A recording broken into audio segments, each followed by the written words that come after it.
Bonsoir à tous, merci de nous avoir rejoints ici dans le New Myrano. Dans le cinéma, à la fin de chaque film, il y a un générique. Dans le cadre des événements, ce n'est pas le cas.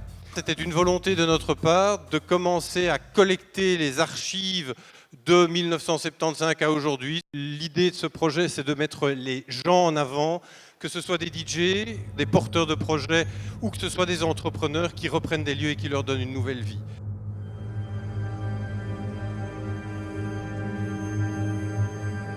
Le Myrano, c'était vraiment the place to be.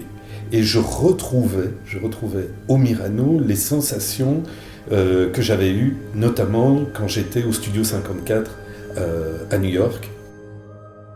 Pour moi, le Myrano, c'était le Palace, à Paris, quoi.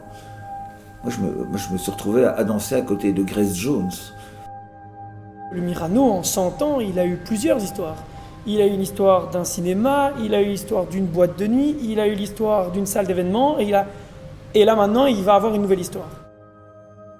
Certaines des images que vous avez vues sont en lien en fait avec ce projet de film documentaire sur le Myrano lui-même, et à ce titre, je vais donner la parole à Martine Barbet.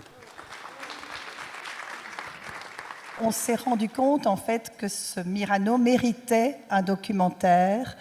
Et un documentaire au même titre qu'il y a eu un magnifique documentaire sur le Studio 54 à New York et qui va permettre d'interroger ce lieu, c'est-à-dire de voir que ce lieu était mythique parce qu'il y avait une créativité à l'époque énorme. Il faut bien se replacer dans l'époque des années 80. C'est plus qu'une boîte de nuit.